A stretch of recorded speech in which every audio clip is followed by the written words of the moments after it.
Welcome to the Consulting Leaders Podcast, where we talk about the business of consulting. Whether you're looking to grow your practice or learn from the stories of leaders in consulting, you're in the right place. I'm your host, Guillaume Jouvencel, ex-PwC and co-founder of GHA Marketing. Join me as I interview the best consultants in their niche. Let's get on with the show.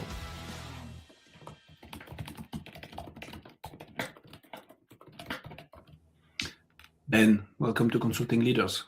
Happy to have you. Thank you very much. It's great to join you. Thanks for inviting me. It is my great pleasure. Talk to me about performance consulting and elite sport. What does that mean, Ben? What got you into all this? So I used to be a sportsman. I was a rower.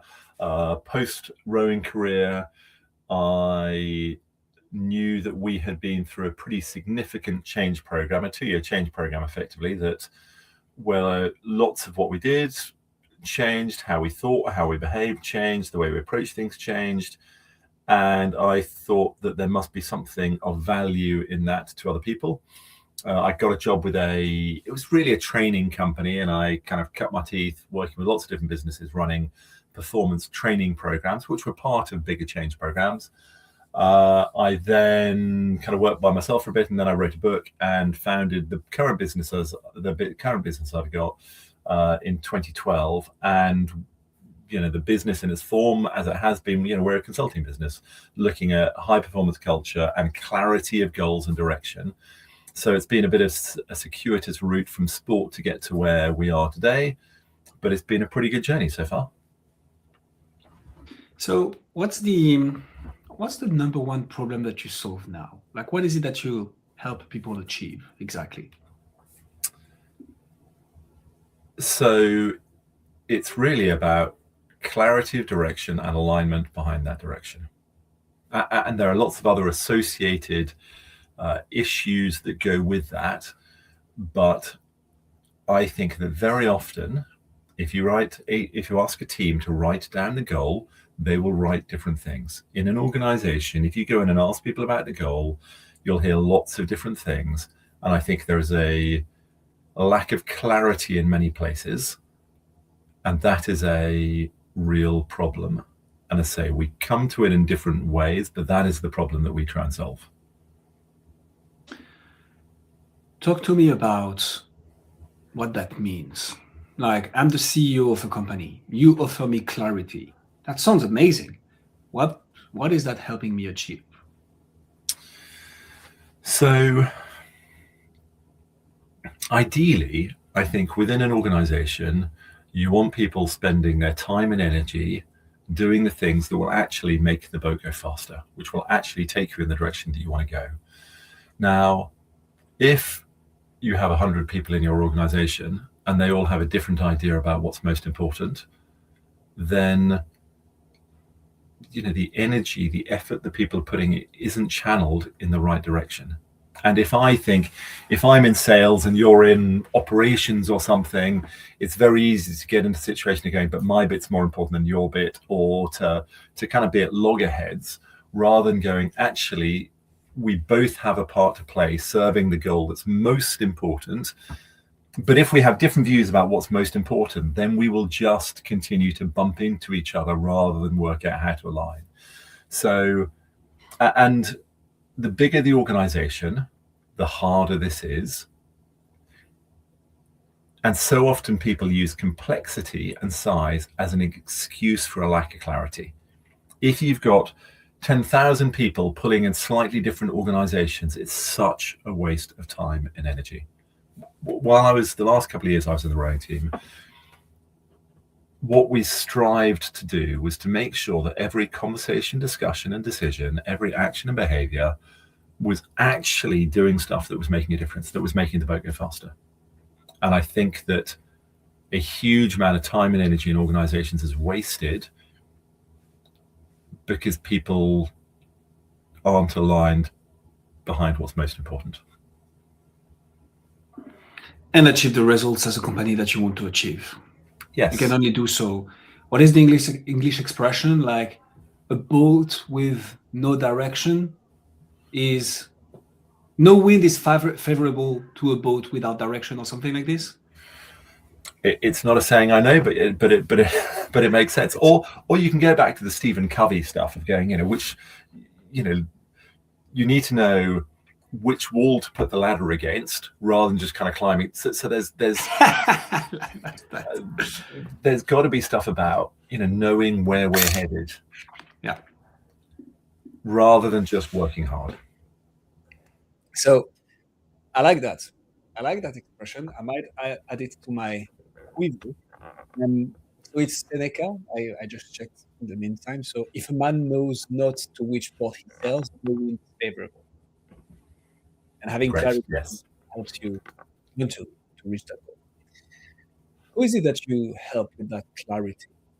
Then, like, you have a specific industry, a specific company size, a specific background, if it's in the sport industry specifically. Like, who do you help? So we do very, very little in the sports industry, and we don't specialize in sectors. We, I think, work best at an organization level with either organizations or departments, up to about 2,000 or 3,000 people. So a large multinational, we working with the executive leadership team. Frankly, my business is too small to really make a difference, and we really want to do stuff that does make a difference. So if there's a department or an organization of up to 2,000-3,000 people, we think that we can help them with clarity and alignment, and therefore make a real difference. The smallest companies we work with have got about 40 people, but generally it's in the 500 to 2,000 sort of bracket. I say we're not industry specialists. What we think we understand is how goals should be shaped and how to get people on board. That's what we understand. Who makes the decision of hiring you guys? Like, who do you need to get into a room with to be like, you have 500 to 2,000 employees, I can help clarify goals? Like, who makes the decision? So very often it is the chief exec or the department lead, the head of a particular department, or it is the chief people officer, the HRD. Sometimes we will work with a sales division, and then it might be the head of sales, or but normally it's the person who's either at the top or the HRD, chief people officer, who is supporting them to go, we can be better than we are now. And there are a few organizations that we work with that are really struggling. Most of them are in a position of going, we're doing okay, and we can be better. And quite a lot of the organizations we work with are private equity backed, where they have a need, a desire to be better, to grow, to develop. And those are pretty good organizations to work with because they've got an ambition. And then it's a question of shaping the ambition and refining it. Mm-hmm. That does make sense.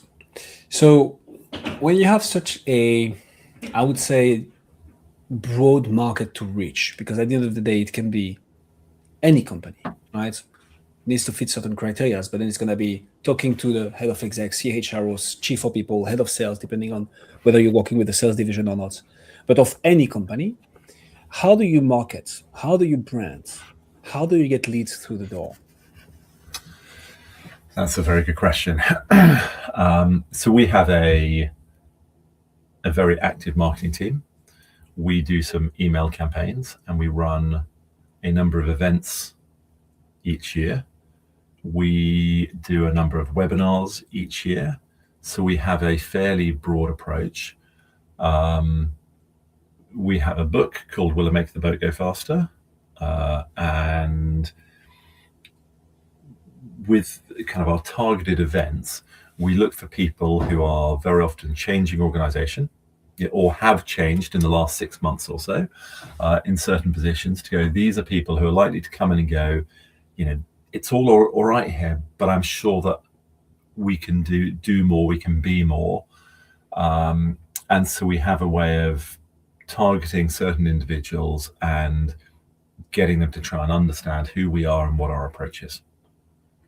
And we're not our approach is, I kind of loosely described this as we're kind of a stand-up consulting company. We're not, open up your laptops, let's sit down and get your heads down. We provide clarity, direction, and energy to what people are trying to do.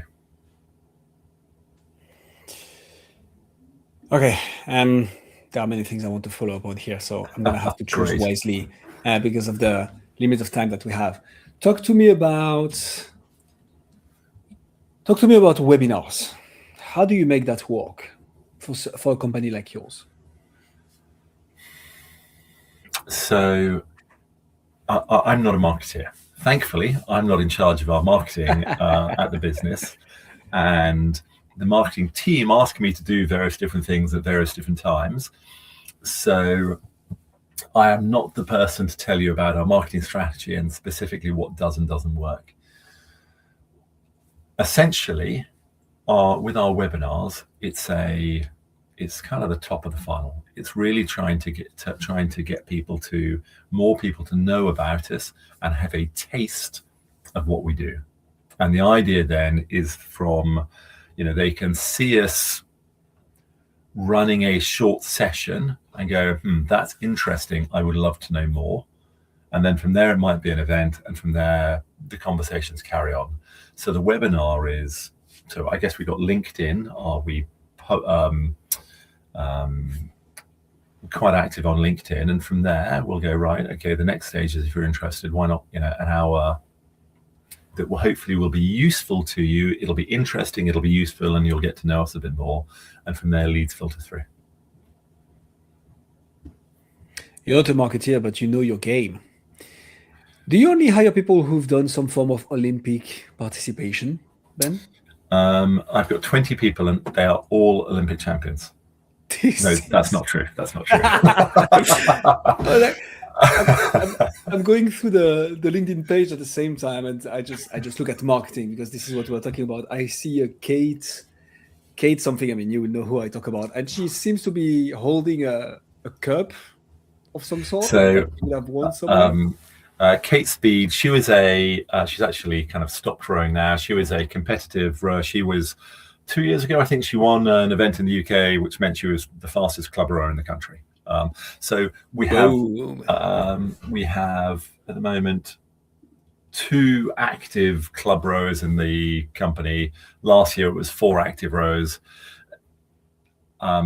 Some people like sport, some people don't like sport. What I really want is people who get the story behind what we do, the will it make the boat go faster story, and are really good at their jobs. Our facilitator team, our consulting team, 2 of them have rowed, of our full-time team, 2 have rowed, 1 hasn't. She comes from a acting and theatre production background, and she is just very, very good at what she does. So our philosophy comes from a sporting story. Some businesses are interested in sporting stories, some aren't so much. And I don't need everybody to be an ex-sports person. I need them to be really, really good at what their job, and to be able to use a story to bring things to life. I like the philosophy. So talk to me more about sales then. Plus you help sales teams, so that's going to be interesting. How do you go from top of funnel webinars to maybe middle of funnel? I'm going to imagine email campaigns, running events, to bottom of funnel, like, hey, we should get into a call someday to see if we can help. How do you activate and manage sales motion, Ben, as an Olympic winner? So again, I'm not very involved in sales. What do you do? Well, that's what everybody asks me. I know my limitations, and everybody else does too. So we have a sales team, and from the sales and marketing teams work very, very closely together, and there's a handover from the top of the funnel, getting people interested, to starting to have conversations. And we are at the end of last year, and at the moment we're doing a lot of work to re-engineer our sales process. So what we do, it's changing and evolving the whole time, and very often sales cycles are really long. Very often there are some things where somebody calls us or emails us and says, I've just taken over a role, things need to change, can you start next month? But sometimes things take a very long time. We have, on average, probably 3 inbound inquiries a week, some of which convert and some of which don't convert. I do a lot of speeches at conferences, and some of those convert into consulting work and some of them don't. So we have various different routes to have more in-depth conversations with people. And I say some things are fast, but very often they're fairly slow.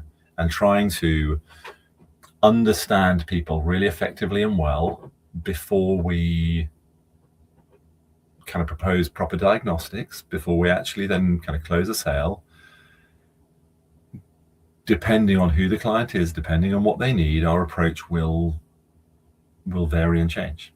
And we work very hard on our account management to make sure that we are adding value very, very well, so that people want to use us. And we know that change takes time. There's a client based in the north of England who, a couple of years ago, we worked with their exec team to help them come up with a new goal for the organization. And they're a kind of 800, 1,000 people sort of financial services organization.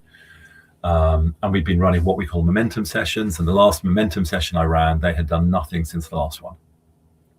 The business is going really well. Some things are doing really well, but there are lots of other things they said were strategically important. And so being able to work with them on now it's a quarterly basis generally, and almost act as either team coach or non-exec to go, really, what have you done to hold them to account, to help them to continue to push?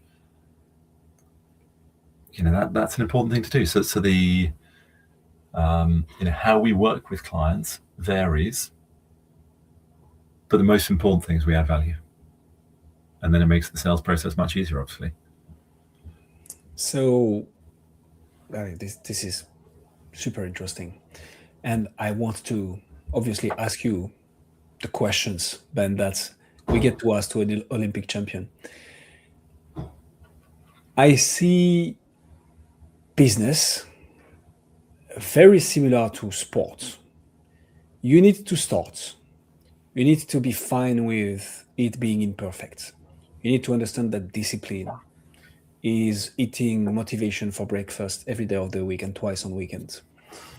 You need to understand that you can go fast by being alone. You're going to go further by being together with other people, and having a coach will usually make you see things that you couldn't see yourself to go much, much faster.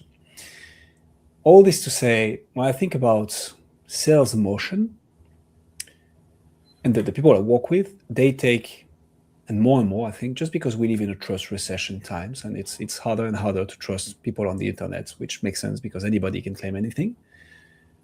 But there is a balance between being conscious and also taking action, without having the perfect information, and learning and iterating as we go.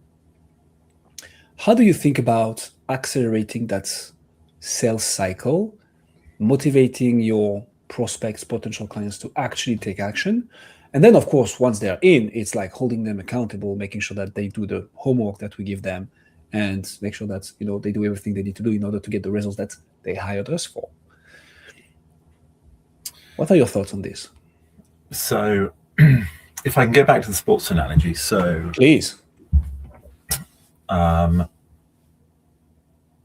In sport, I think the words results and performance are used differently to how they're used in business. I think in many businesses, at the end of the month, at the end of the quarter, we'll look at the numbers and talk about the business performance, but actually we're talking about the results.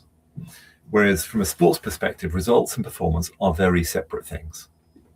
At the Winter Olympics at the moment, very often when people are interviewed, they don't talk about the results. We know the result. They'll go, "Oh, this bit worked really well. I'm disappointed with how I did this bit. That bit was fantastic."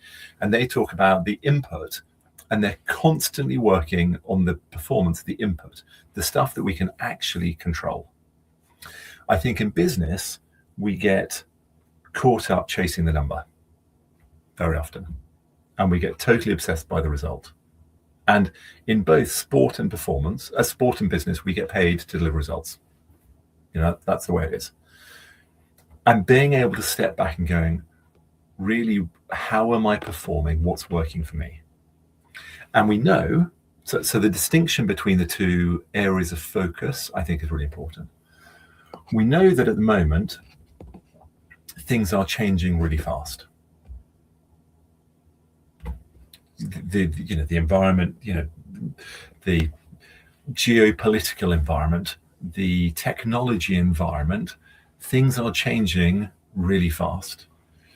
Now, so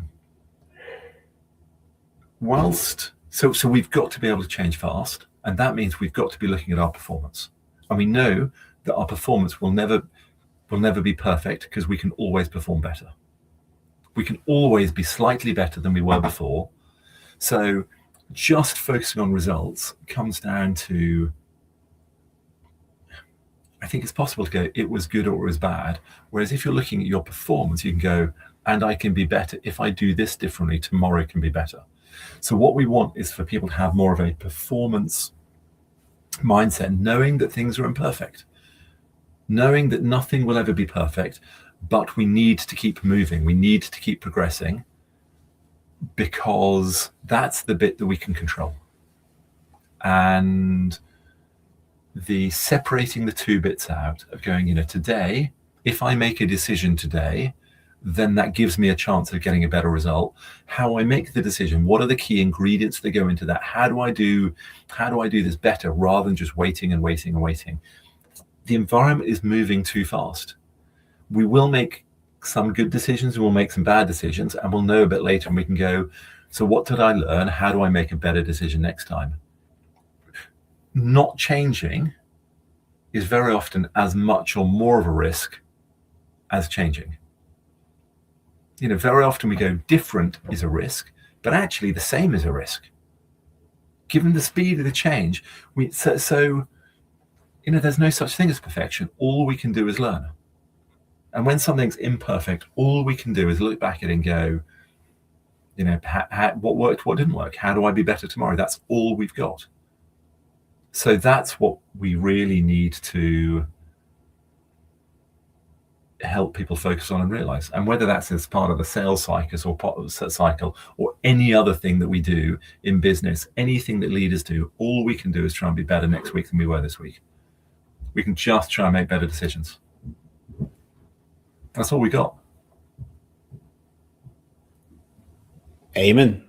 That's a rather long answer to your question, but anyway. That's why I love podcasts. We're here for long answers, not like, tidbits of 30 seconds knowledge on TikTok. No, I like it a lot, and I vibe with that. So thanks so much for sharing this, Ben. Talk to me about retention. So you're not doing marketing, you're not doing sales, maybe you're doing account management and management and your delivery. How do you guys, once you sign an engagement, actually that's going to be interesting, making the link with the thing that you mentioned earlier. How do you over-deliver, maintain, nurture, build up the relationship, and make sure that one engagement becomes potentially another and another and another, potentially, multi-layered projects on multi-years? How do you, the partner I learned everything from was using the term farm. Once you get the clients, once you've hunted them, you farm them.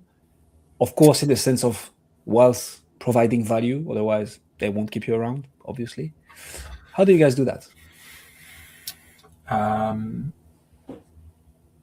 So In places we do it pretty well, and in places we don't do it well enough. And we are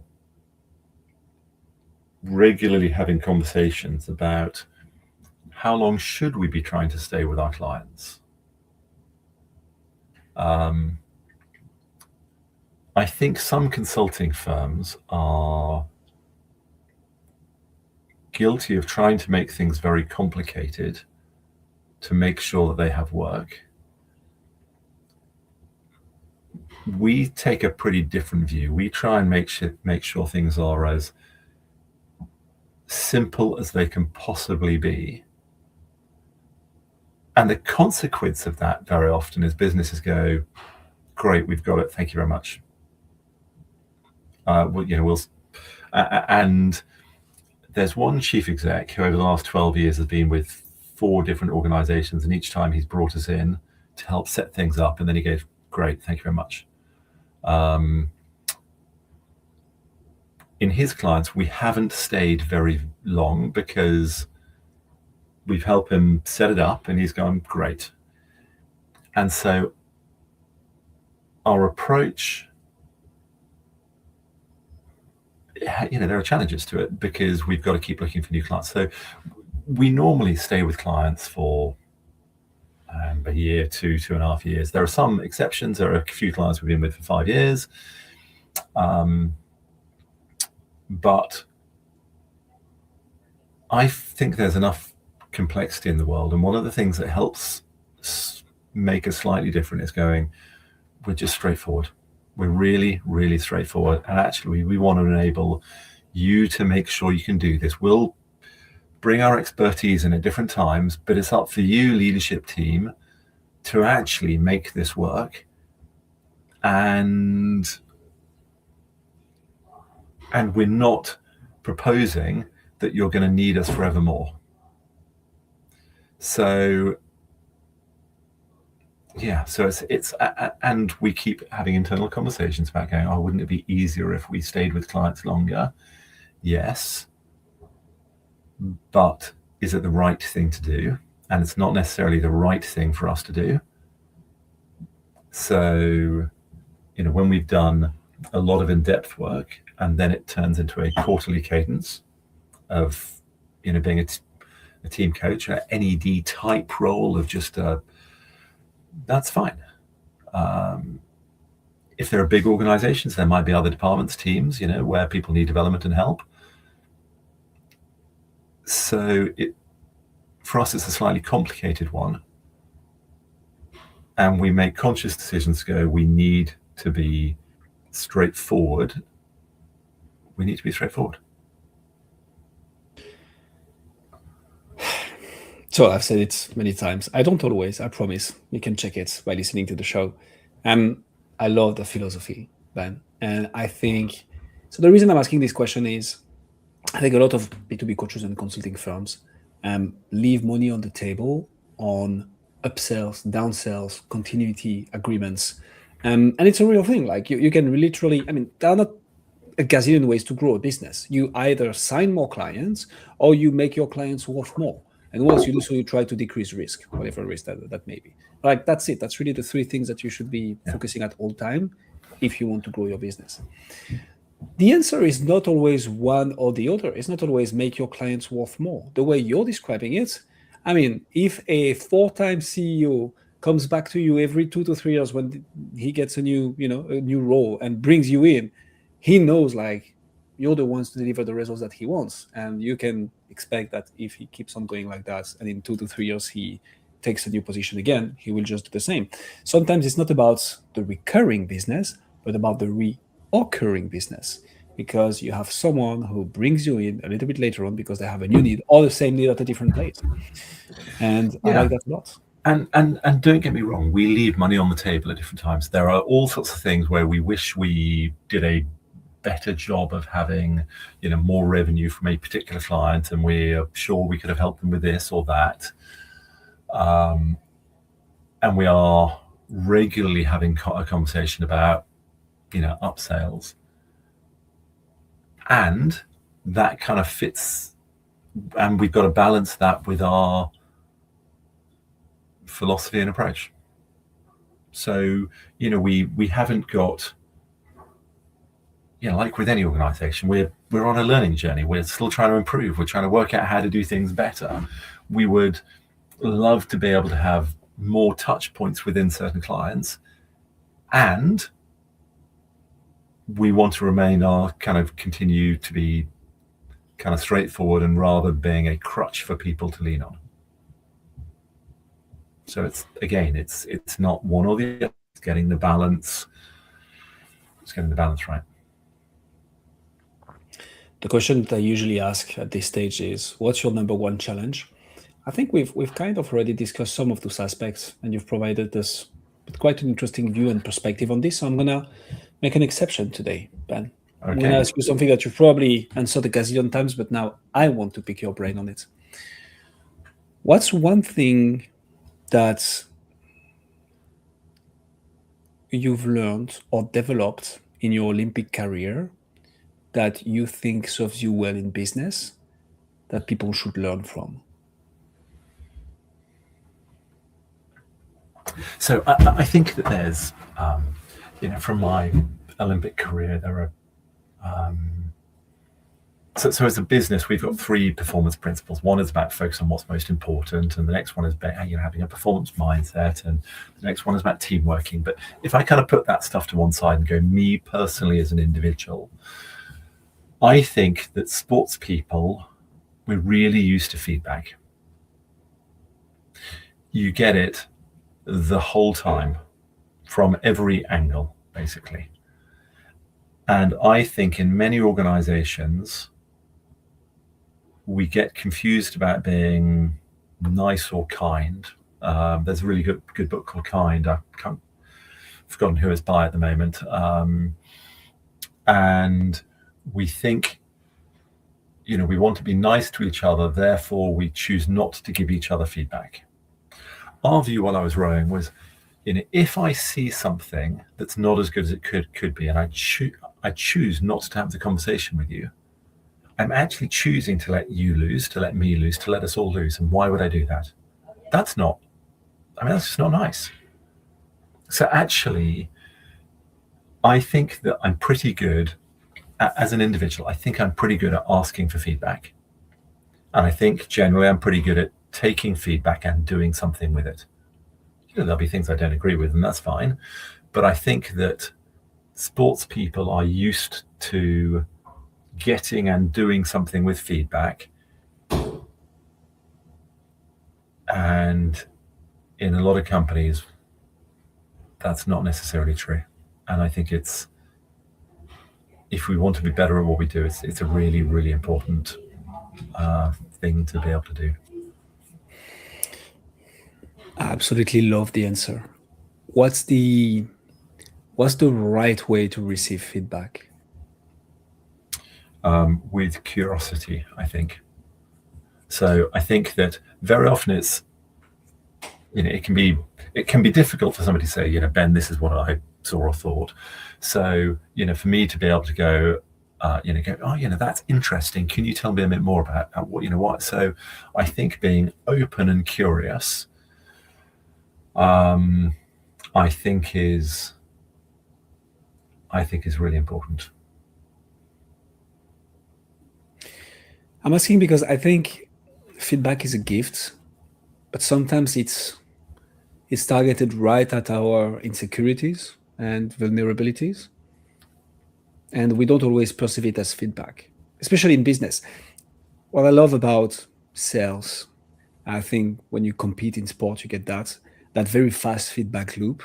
At the end of the day, if you don't close the deal, you've got your feedback. Like, you didn't close that deal. Now, you cannot close 100% of the deals, but you also should be at a certain percentage. And if you're not hitting that, there is something that there is this instant feedback loop from the market. And I think as a business owner, that's also true, unless you're in very specific niches that are like, you have subventions and so on. But most of the businesses, they're going to be like, there's not going to be politics here. There's not going to be like wishy-washy or like kindness. It's like the market likes your stuff or doesn't. And the gauge of this is either giving you their money or not. I really love that feedback point because I think this is something that a lot of B2B coaches and consultants don't get right. because their very job, they got rewarded from day one as a coach or consultant for getting it right, for getting it perfect. As a consultant, you get paid a lot of money for having the very right answer on a very narrow niche, very narrow specific topic. But then when it comes to business, it needs to be imperfect. You need to improve, but for that, you need to start and ideally be willing to receive feedback from the people who do that as a gift, hopefully. Yeah, and I think as a salesperson, you get the feedback on the result. You go, I won or I lost. But sometimes the fact that, we might just get lucky. Sometimes they are in a rush. The market is with us. If you were a well-being company in 2020, then you probably did pretty well because the market just was, so many companies were going, oh, we need to look after our people, well-being. And sometimes, and if we just go, I won the deal, therefore I'm good. I go, I won the deal, that's the result. And then actually having a conversation with a client to go, so can you tell me a bit more? Can you actually, what did you like with this and what didn't you, and having a proper conversation. And invariably they'll go, this part of the proposal was really strong. When you explained that was great. This bit wasn't so good. And so I think whether we win or lose the deal, we should be going, why? What was it that actually caused it? Was it that I just happened to have my own niche at the moment? Or was it because I was really good? And getting past the result. Yes, we need to get good results. Yes. So the businesses carry on. But in order to get the next set of results, we need to understand the why. And very often, I think, when you lose a big pitch, you'll go, can you give me some feedback? And you may or may not get something honest. But when you've won something, that's a great time as well to go, why? What do we do? That feedback is, that's gold dust. So, mic drop. Ben Hunt-Davis, ladies and gentlemen. Ben, if people want to find out more about you, see what you do, where should they go? My business is called Will It Make the Boat Go Faster? It's a bit of a mouthful. You can find me on LinkedIn, Ben Hunt-Davis. You can find, the business or the, on the internet or on LinkedIn. And we would love to hear from you. We'll put all the links in the description. I can say one thing for sure is that you've gained at least one new LinkedIn connection out of this interview. Ben. Me, I just added you. Great. Thank you so much for coming on Consulting Leaders. This was great. That's a pleasure. Thanks for inviting me. It's been a good conversation. Thanks. Thanks for joining us on this episode of the Consulting Leaders podcast. We hope you learned valuable lessons on how to grow your practice and take your business to the next level. Make sure to subscribe and leave us a review wherever you're listening to this show so you never miss an episode. To apply and be a guest on the show, click the link in the description. See you next time. How